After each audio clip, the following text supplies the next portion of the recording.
As predictable as the sunrise, Culturians, the Snow White debacle has finally come to nearly its end, with the Hollywood premiere being scaled back substantially amid many, many controversies. We've got to talk about it, we've got to deal with it, and I have to see it still. Let's talk about Snow White. Here we go. Now, Culturians, before we get started, once again, I'm here to plead with you to become a subscriber of the channel. It's absolutely free. Just click the button down there, turn on all the notifications, and of course, if you're going to enjoy this video, hit the thumbs up button early, because I know you're going to want to. I know you're also going to want to share this video out there, because it really does help. Now, let's talk a little bit about Gal Gadot and Rachel Zegler, who don't seem to like each other very much. From the story, coming from many different articles, we have Variety and several hundred other outlets reporting Disney scales back Snow White Hollywood premiere amid Rachel Zegler and Gal Gadot controversies. Well, of course, Gal Gadot, whatever you want to say, is obviously a member or former member of the IDF, which means she fought for her country as part of her civic duty. Rachel Zegler's done no such thing, and yet seems to align with a group that has questionable intentions and also seems to have attacked one country in a very cowardly and brazen way, and didn't expect any blowback from it, which is pretty funny.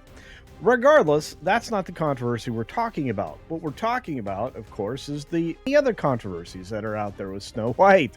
You have to remember, this was not going to be a well-received film, starting with the casting of a terrible actress with a terrible personality being brought in as the titular character of Snow White, Rachel Zegler. Now, this lady's never had a winner at the box office, always a loser. There is an argument to be made that she might have had a film break even, but even if you do a little extra math, you'll come to the conclusion that she's never had a box office success. And why would she? I mean, aside from her mid looks and her ocular hypertelorism, I don't know what Disney sees in her, or what any studio has so far. Outside of an average voice and just the ability to stand on 2 feet, I just don't see the appeal. And while I do want to run through this Variety article, I'm not going to, because I'd rather go through something even better. That Park Place's version of the story. That's right, Disney scales back Snow White US premiere. No traditional red carpet and no media reviews. Now, that's not surprising to me because, well, one of these people just doesn't know how to talk to a camera without a teleprompter and somebody there to handle her. If any of these media personalities were to ask her a question that was even remotely controversial, she would launch into a tirade that would further drive down the box office earnings potential of this film. And as I'm sure we'll find out during the course of this article, this film is going to be protested by both sides of whatever's going on in the Middle East. That's not going to help them much either. With just days to go before the release of the live-action Snow White remake, which yours truly is going to have to go and see, send flowers, I guess. I'm sure there'll be a posting here where you can send them to after my demise in the theater after watching this garbage. Disney drastically reducing its usual Hollywood premiere spectacle. Of course they are, everywhere. Disney is going to be doing this and has already done it in Leicester Square in the UK, but also in other places around the globe. The studio is still hosting an event on March 15th at the El Capitan Theater, but it won't include the extensive red carpet and media presence typically associated with a major Disney release.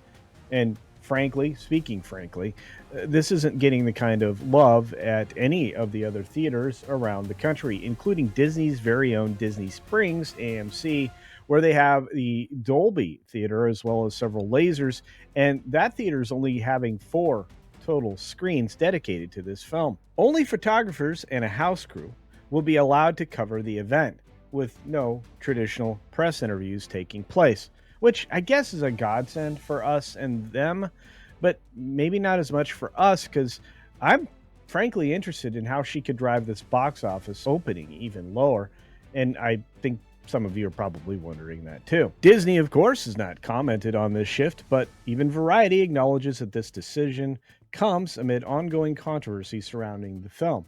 Well, yeah, lots of them. The move follows months of backlash and marketing missteps, making it clear that Disney is playing defense as the film nears its March 21st theatrical release. I'll be seeing it on the preview day, which is the 20th, and I'll be sure to include my thoughts on it in a review video that I'm sure many of you are going to tune in for, just to see if I survived the film.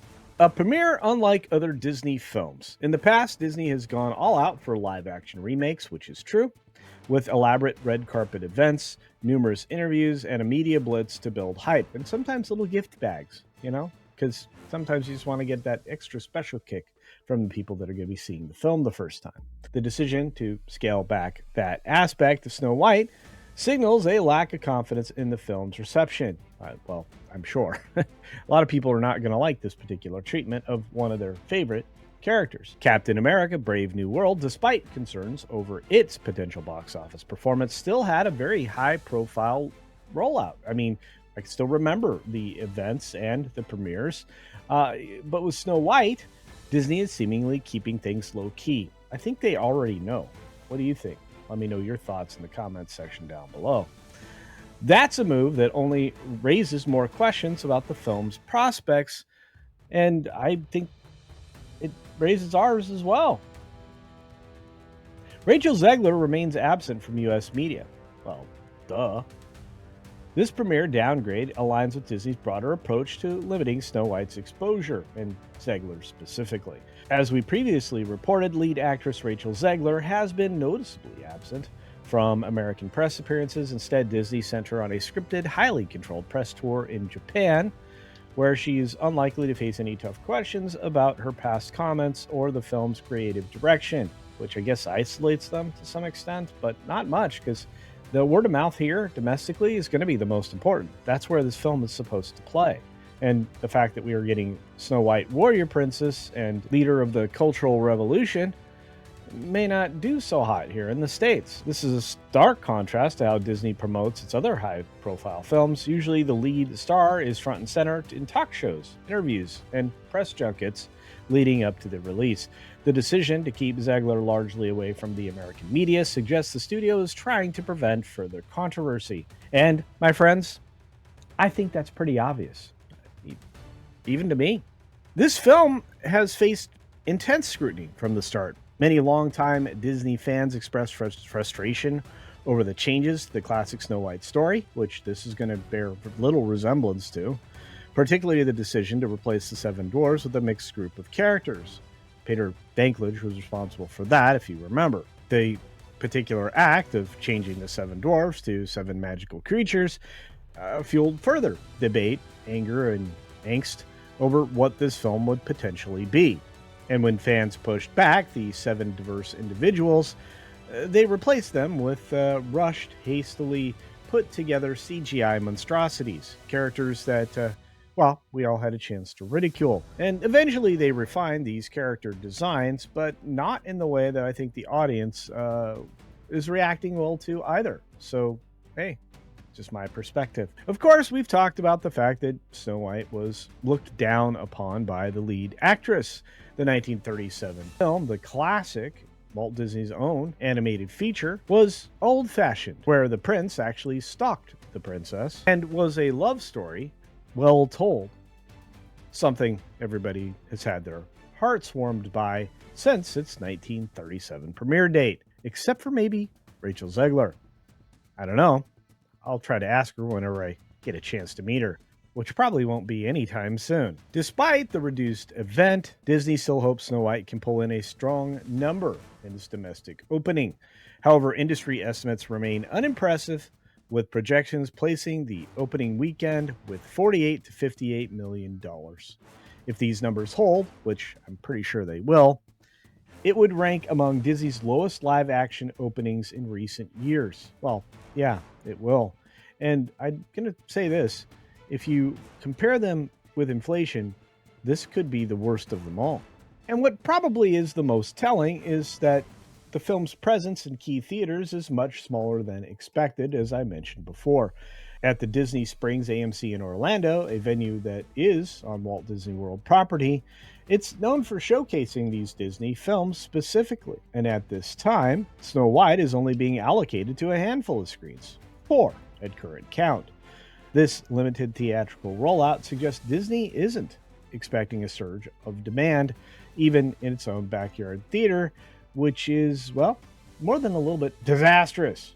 This approach to marketing the film and its rollout suggests that Disney has no faith in this project, and good, because they should stop spending money on it immediately. When the final numbers come out for how much they actually spent on this thing, it's going to be terribly embarrassing, and something, of course, I will cover here on my channel. But if you were going to guess, what do you think this film cost? Let me know your thoughts down in the comments section below. And as we move closer to this film's eventual release here to the general public, I'm going to say it very plainly this way. I still predict this will lose that's it for me. At least a couple $100 million. That's right. Audience participation. You guys let me know your thoughts down in the comments section below. Make sure you hit the thumbs up button while you're down there. Share the video around out there if you haven't already. I'd like to see some Facebook stuff going on. And as always, be sure to take care of yourself, take care of others.